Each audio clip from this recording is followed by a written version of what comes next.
All right, welcome to Storycomic Presents, where we interview amazing storytellers and artists. This is episode 98. I am your host, Barney Smith of Storycomic.com, and we're excited to have with us the internationally known and award-winning writer and director, Michael Moutsatsos. Michael. Hey, Barney. Hey, thanks for joining us. This is good. Thanks for having me. East Coast, West Coast. So you look at that. We're our conversation is spanning 3,000 miles right now. I used to be on your side of the coast. Okay, all right, that's right. You used to be in New York. New York, yeah. So Michael, you just last year, a couple of years ago, you just came out. You just had an award-winning movie that came out called The Butcher, which you basically self-funded it, correct? Absolutely. Yes. I'm self-funding my new movie as well, and I self-funded the other one. I did the Indiegos and the this and that's and the GoFundMe, and it's not happening. So talk to us a bit about how you got into filmmaking. Yeah. I was always on the other side of the camera. Growing up, I was an actor since I was years old. Theater, I did Cats in 1978-ish, 9 around there. You know, movies in New York, The Warriors. I did lots of stuff. I came out here to LA, worked on movies, bit parts, day player parts, lead, did it. And I've had enough of that. I've got to try writing my own stuff and then doing my own thing. Just tired of people saying you're too tall, you're too short, you're too fat, you're too this, you're too that. Yeah, whatever. So I kind of stopped that. And so when you started doing that, because I remember you said in a previous interview that you kind of self-taught yourself. You taught yourself writing, editing, the photography, the DP stuff. Now, did you learn that some of these skills on the fly, or did you take some classes for this, or how did you actually get to the point where you're winning awards based off of your work? I never went to film school. I went to film, as Quentin Tarantino said. These are my guys. I've known them and waited on him, and Robert Rodriguez and Eli Roth, and you know, that kind of guy. I self-taught. I go on. I look at tutorials. Everything is self-taught. Today, you know how to do everything. I do the scoring, the mixing, DP work, writing. I did it at the beginning. Poof from Shinola. So, yeah, but it's been a great ride. You know, you want to, if you love the business that much, and you love filmmaking that much. You know, am I going to rely on a DP guy who can't make it? No. So do you feel like that one of the first skills to learn is, what would you consider that as, all these hats that you're able to wear as a director? Do you feel what was the first thing that you said, I need how to learn to do this? Was it the writing piece? Was it the directing piece? Was it the editing piece? What were the things that you said, in order for me to start, this is the thing I need to start with? Definitely the writing has, for me, I mean, without a script, you have nothing. Right. You know, so 20, 30 scripts later, you know, and you just keep hammering away and hammering away and hammering away. The same thing with, you know, with being a director, 7 films. So to The Butcher, the 7 movies I did prior to that, for me personally, was not ready. And I felt The Butcher was ready. And you actually created like that. This came out, and you won awards for this. Do you want to talk a bit about the 2 awards you won? The Fantastic Horror Film Festival for 2020 and the Hollywood Blood Horror Festival 2019 award on this. Yeah, The Butcher. Yeah, 57 awards internationally and domestically. Yeah. So I mean, it's you know, it's not just horror film festivals. I mean, I've won in, regular film festivals that have nothing to do with the horror genre. Right. So that was pretty exciting. Yeah, so it's So what was it's it? Well, kind of so what dope. is it about? So what is it about for you, Michael? That because all of your films, that the ones that you mostly have written and produced, have a horror tinge to it. What it is about that? What is it about that genre that kind of like draws you to writing and directing horror? I just thought that was a great genre. That's something that I love from Mm, back in the day of Halloween and The Exorcist as a right. kid of 13, 14, 16, whatever.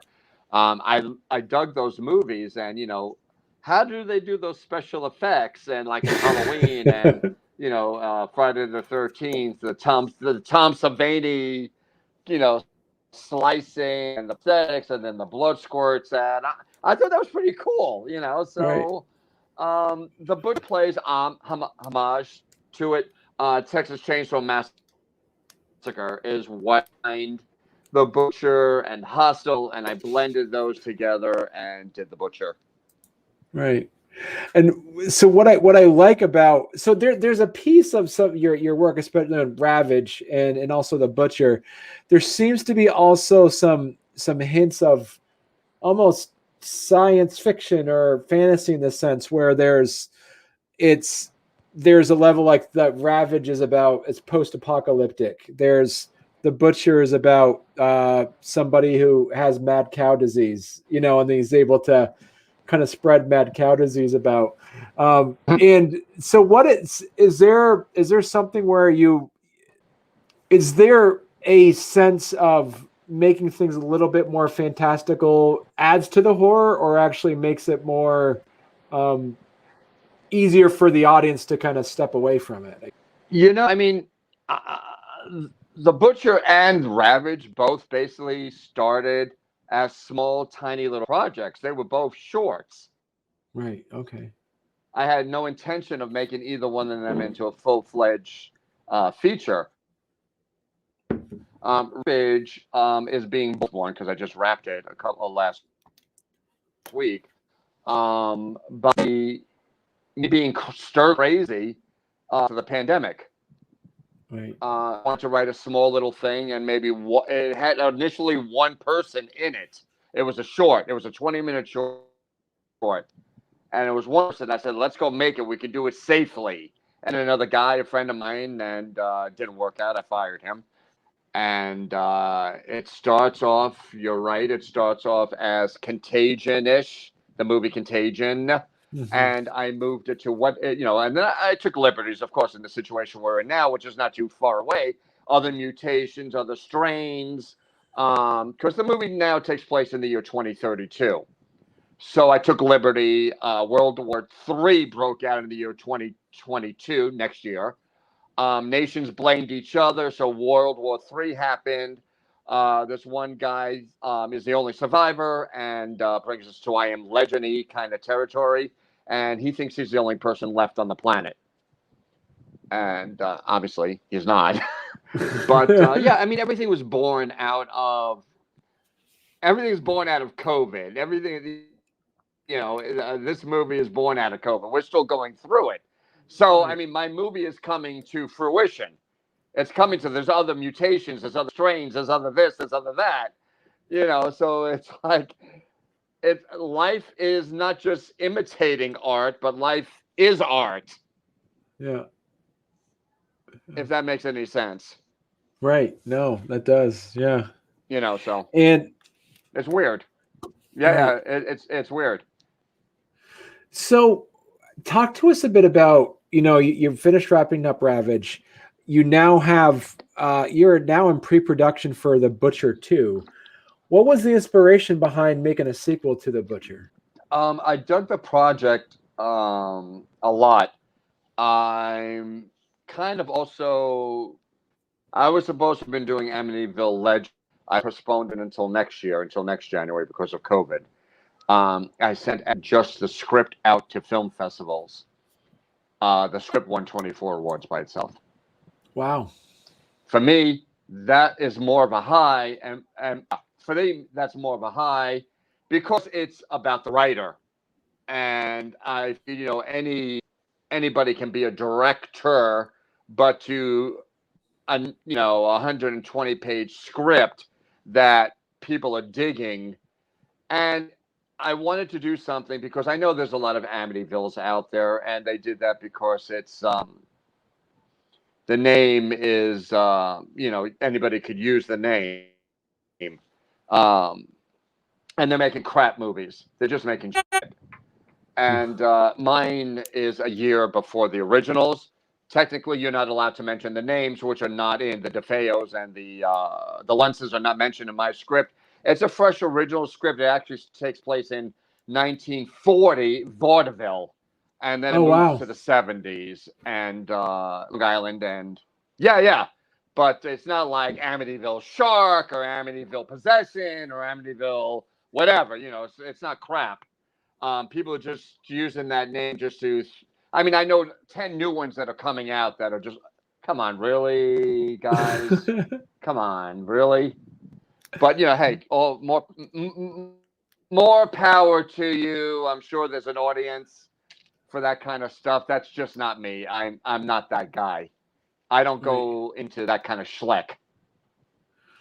Is there a specific thing that you would say for Yeah. the Michael Moutsatsos fans out there? Is there something that you always kind of like add into your movies or your shows, like a little something for your fans to watch out for? And what do you mean, cameos and stuff, or?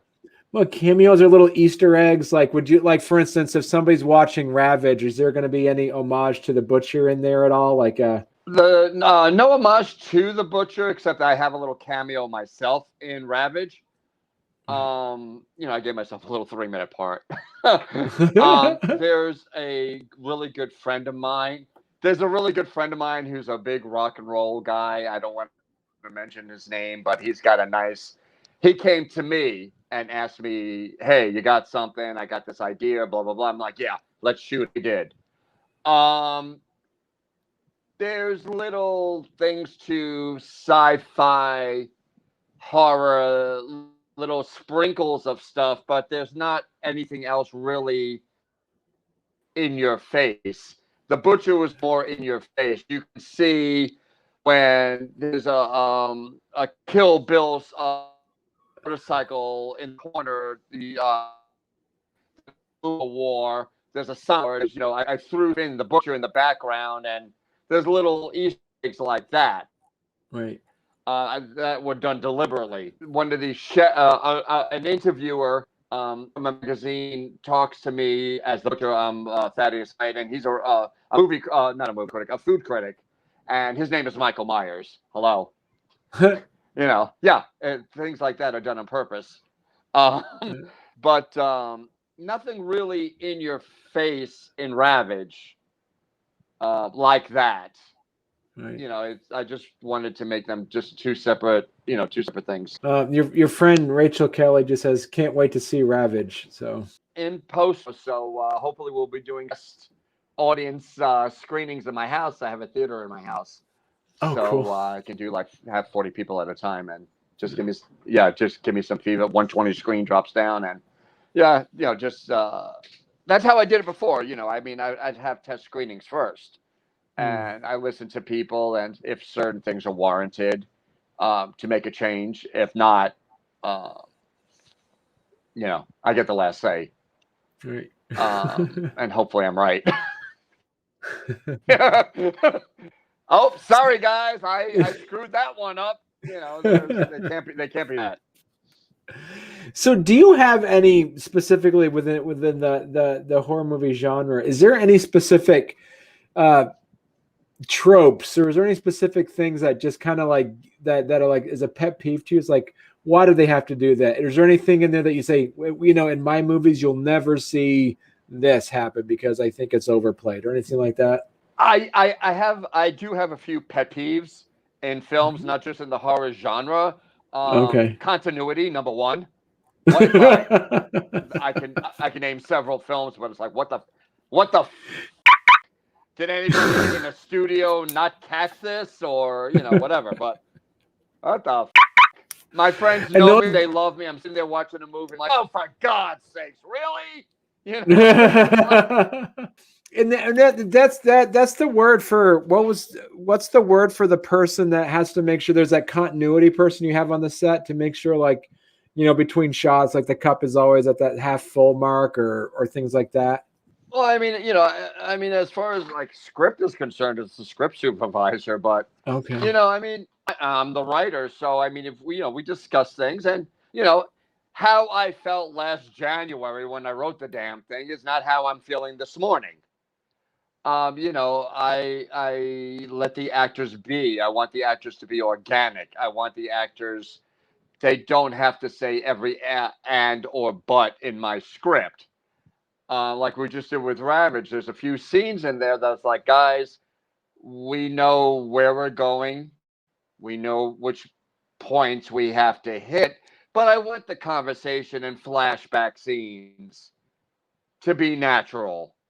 You know, I want it to be. I let the camera roll, and you guys just talk and talk, and I'm right there next to the actor, like Quentin does, I believe. Do you find yourself as a point? Is it easier for you or hard to be the like the writer, the director, and the DP? Or would there ever be a role where, like, say for instance, you'd be interested in saying, "Hey, I love this script, let me direct it," or "Hey, I can't have time to direct this. Here's a script. Can you direct it?" Is there anything that you feel would be the first thing that you'd be able to hand over to somebody else for you, so in order for you to do more films? No.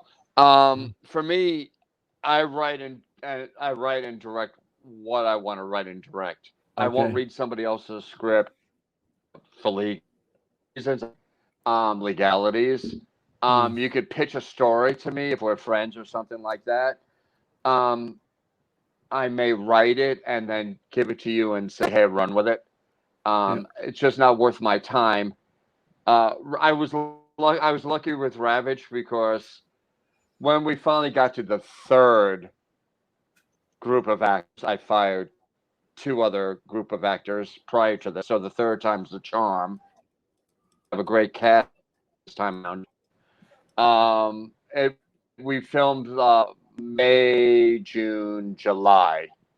So yeah, 3 months, not in a row, obviously, when everybody had a day off. The Butcher was a year and a half because I had technical difficulties and I had to do a lot of reshoots with the Butcher. I lost film footage. Oh, yeah, I remember you saying that you lost With some the of Butcher, the so. footage for that. Yeah, I remember you saying that in a previous interview. Yeah. Yeah. Yeah. But you know, I mean, it made it a lot better. It was obviously something because I was looking at it and I said, you know, it was missing. It was missing something for me, that passion for film. So when we reshot footage that was missing, the violent more, and we made them more. We're tying guys up, and you know, in handcuffs, and it's very. Somebody was telling me, "My God, that was like right out of Scarface." I'm like, I didn't even think about it at the time. The guy's in the bathtub, and he's, you know. But those made those scenes more horrific, which sold the Butcher, which made it a lot better. It made it more interesting. I was kind of playing it safe because I didn't want to go that far. And because, you know, I was like, do you go that far? And I'm like, yeah, you know, we spoke about it, especially shooting the baby. And everybody said, but it's necessary for the scene, just do it. And so I just did it. I didn't get any flack for it, but as hey, well, John Carpenter shot a kid. You know, Assault on Precinct 13. She's at the uncut version, if anybody's seen it. And so if you had something, because you have a very good style when it comes to directing. So hypothetically speaking, if a writer came to you and say, "Hey, can you direct this?" You wouldn't direct somebody else's script. No. Sorry, I have no interest in it. So as much as I might even love their script, I'm just they got, Exorcist 15, whatever, which are redoing. But I mean, unless it's something that juicy, that Right. worthwhile, Right. I don't care. And how close do you say that like that the DP works with the director? So say for instance we have somebody who's looking at creating their own, working on their own self-funded film. What advice would you give? What advice would you give them on finding? Would you tell them you should shoot your own, you should be your own DP, or would you have any advice on these are the qualities you should look for if you're going to hire a DP? I don't know if I'm the right person to give anybody any type of advice. My thing is, what are you looking for? What's your style? What's your what do you want to put into it? I'm passionate about certain things. That's why, I have a certain style of with Ravage, for instance. There's lots of oneers. There's 5-minute ones, 8-minute oneers. I don't like cutaways too much. I really hate cutaways. I understand why they're necessary, but not in my movie. With Ravage, I also did. I liked for the manic of my one guy, like this Safadi brothers. I like that quick documentary and your face, all that, because that's what the character warrants. He's manic. He's going mad. He's this. He's that. So that's my style of shooting for that particular film. I like playing around different things. I mean, we did different shootings in the butcher. Did he work on when my guy couldn't? I jumped in. I knew specifically what I wanted it to look like, and hopefully everybody else will like it. But back to your question, I don't think I'm the. If you love to do something, go ahead and do it. Everybody's different, so I can't speak for you. Do you have what would be so? I mean, because you said you were self-taught. What was something that say for on your first? Because you said earlier, Mm-hmm. like you had some things that were that you filmed that just weren't ready. What were those things that were missing that you learned later that you were able to put in that you were able to put in and said, because you said Butcher was this is here, this is I'm really proud of this piece. What were some of those things that Right. that was missing in the other ones? I would have to say my first biggest was sound. Learn sound, ladies and gentlemen. Let sound become your friend. I was never that kind of guy that you hear lots of people. We'll fix it in post. You ain't in post because it's going to come out looking like.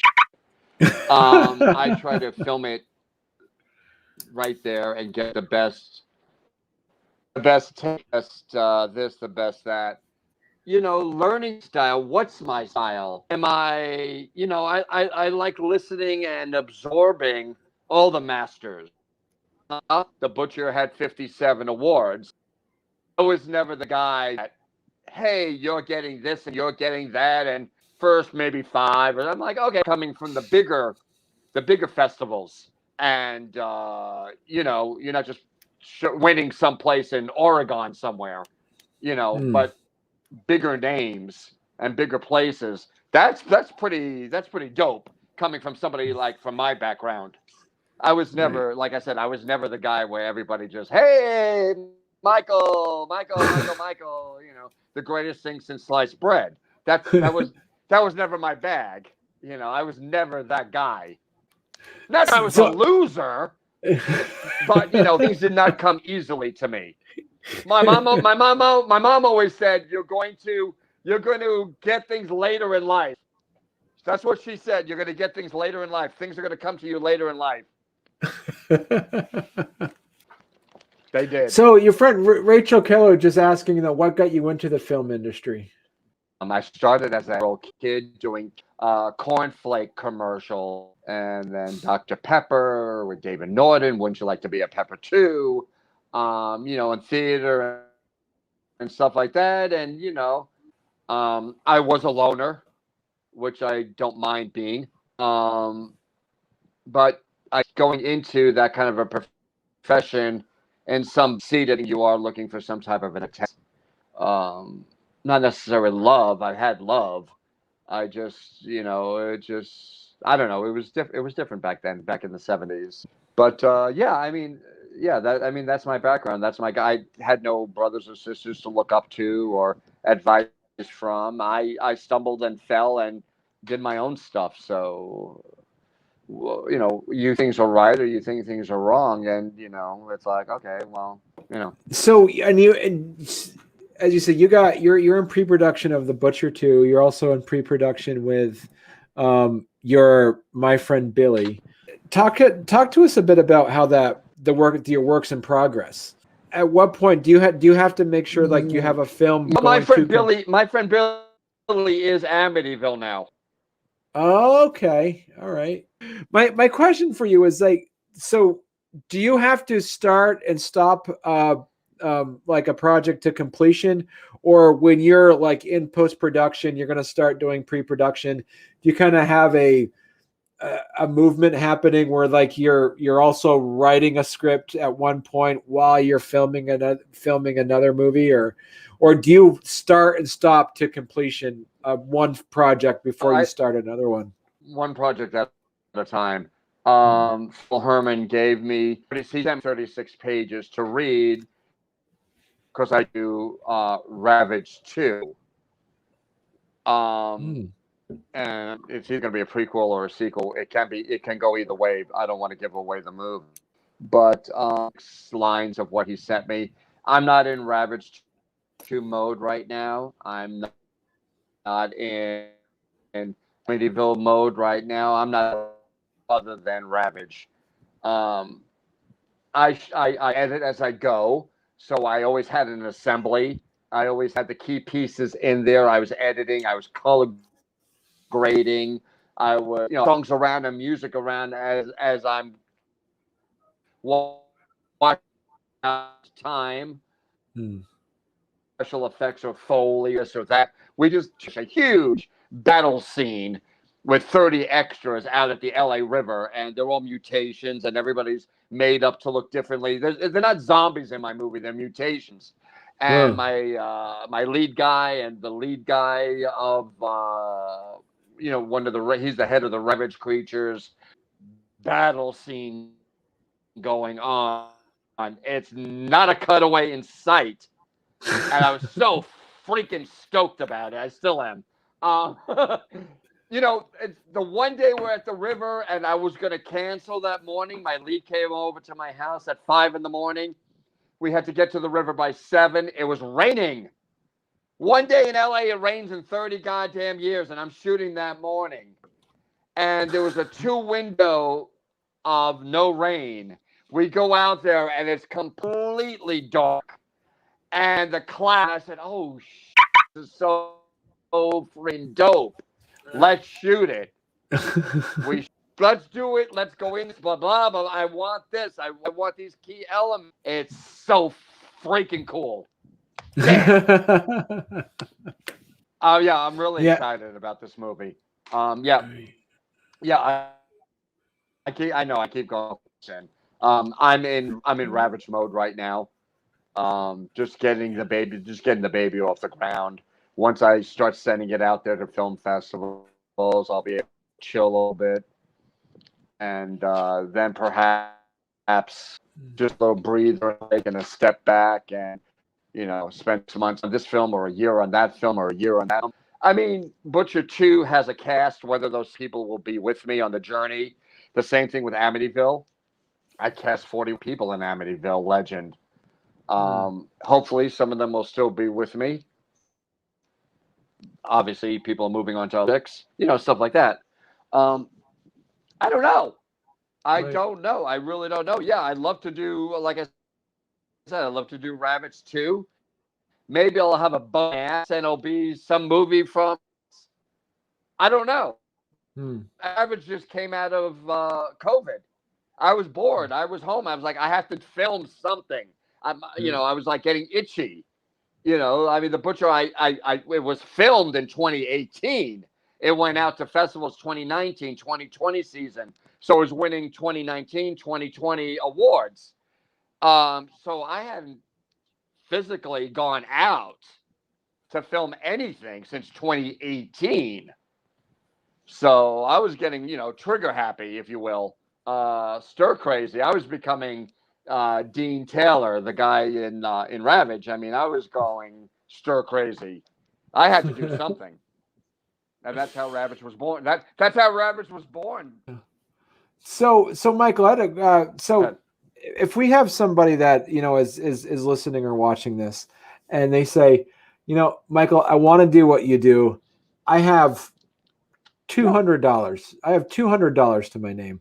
Yeah. What would you be your recommendation to use that $200 for? Would it be to buy an editing software system? Would it be to buy a camera? Would it be to? And what would be your advice? Well, it would be what they want to do. If you want to be a writer, I would take the $200 and go into Final Draft. If you know how to do that, maybe perhaps editing system I use Final Cut. That's like $100. Whatever it is, invested in a camera. I'm filming and gave me a really nice Canon camera that I'm using now. He bought it for me. And it's not 4K. I'm not shooting 4K.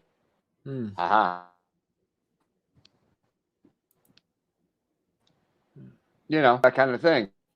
And to invest in camera, editing, whatever it is that you want to start investing in, once it's done, then, the festival world.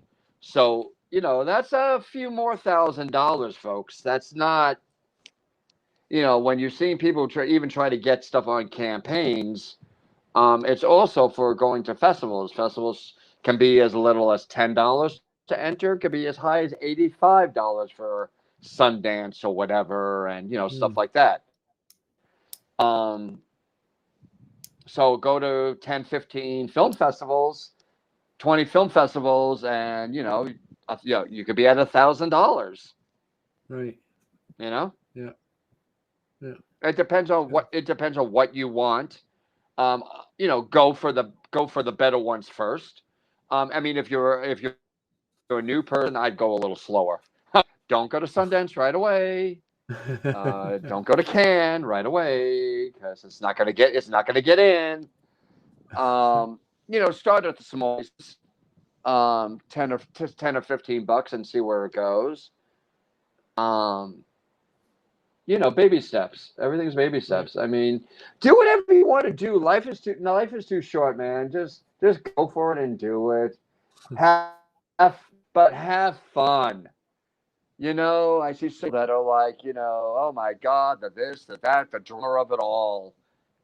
If I'm not having fun, I'm not making movies anymore. To be honest with you, I mean, this is fun for me. It's fun editing. I'm on my screen now. Get right behind you. I got the right people behind me, thank God. If I had what I had before, Ravage would have been. I got great actors. I had one, Ed Gage, who's also an actor, but he's also helped with the stunts, which I didn't have before. I mean, so many different things. This new crowd came along. The LA River, my first guy that I was just doing it as a little short, gave me this location. It's called the Bowtie Project. My God, 90% of my movie is shot there. Location. We just filmed at the Santa Monica Pier last week. I did a flashback scene. Look like you're putting money, which I did, but look like there's money up on the screen. I was reading a guide that was saying, with festivals, yeah, we can tell that you filmed in your kitchen. We can tell that you filmed in your garage, with your girlfriend or your boyfriend, or invest in actors. I mean, put a little something into your project. So we're getting to the top of the hour now. Did you, if somebody wanted to watch Ravage or The Butcher, what's the best way they can see that right now? Ravage is not available to anybody at the moment. Okay. The Butcher was on Amazon Prime. The Butcher was on Amazon Prime for a couple of years. I'm understanding it's off of it. I spoke to my friend Phil, who's one of my distributors. They're going to get it back onto Amazon and Tubi and a couple of other platforms. They were with Avail Entertainment. Asif Asbar was the main guy, and so they had Avail Entertainment. They had their own app on Roku, but that's no longer available because he's more in movie, so they got rid of Avail channel. It's still The Butcher is on Vimeo, so I think it's like $1.90 if you want to rent it. Okay. Yeah, but Ravage is not anywhere. Ravage is not anywhere out there at all. Not yet. I'm going to be sending out in film festivals by the end of the year for Ravage. I am looking at a March Los Angeles screening premiere, depending on if we can make that happen. Going to a huge, like a week before March, do a huge LA screening of The Butcher. I know this great place, the Let Live Theater. They have a 200-inch screen. I've done screenings there before, and I was going to give them the money, and then the following week, COVID hit. LA was in a lockdown. Glad I saved my money, and so that was that. Again, it depends on where we are 2 months from now, next week. Let alone March. I see people that are planning, they're filming shoots in Vegas right now. They go to Texas right now. All right, good luck for you. Right. Yeah. Cool. Well, this has been a great interview, Michael. It's been great, talking with you and just really kind of getting to understand the depths of what it takes to make that, make film. It's not easy. It's not easy, but I love the independent. I love that. I love the guerrilla style filmmaking. I love, running to grab footage here and grab footage there. You have to have the love and the passion, like I said, or otherwise it's not worth my time, investing my time in doing something like that. Do whatever you want to do, guys. I'm no philosopher. Just do whatever you want to do. Today you can get anything done with cameras. I shot parts of The Butcher with my iPhone. So there's iPhone footage in there as well. Go out there and make a movie. Why? Because we like making movies. Quentin. Perfect. Well, thank you very much, Michael. And come back on when you're wanting to talk about Butcher 2. On a happy note. Yeah, whatever. Ravage 2. Yeah, thanks for having me. It's been a blast.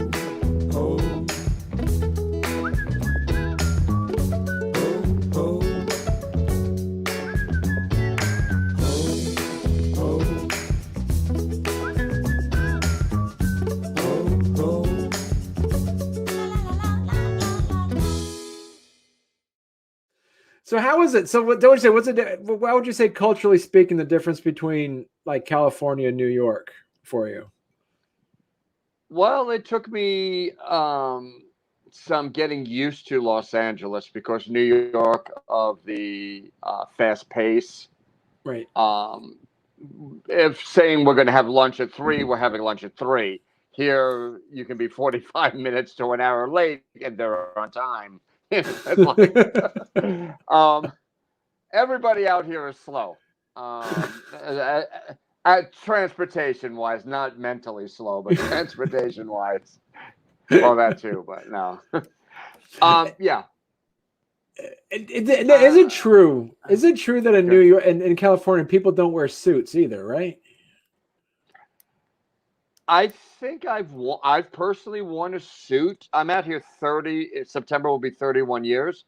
I think I've personally worn a suit 5 or 6 times. I think I saw that. I see people in Bermuda shorts and Hawaiian shirts going to a funeral. So I don't know. I think I saw it was like a comedian said something sometime. He said, like, it's like if you see somebody wearing a suit in California, you think they might work at J.C. Penney's or something. Like, could be. You never know. You never know.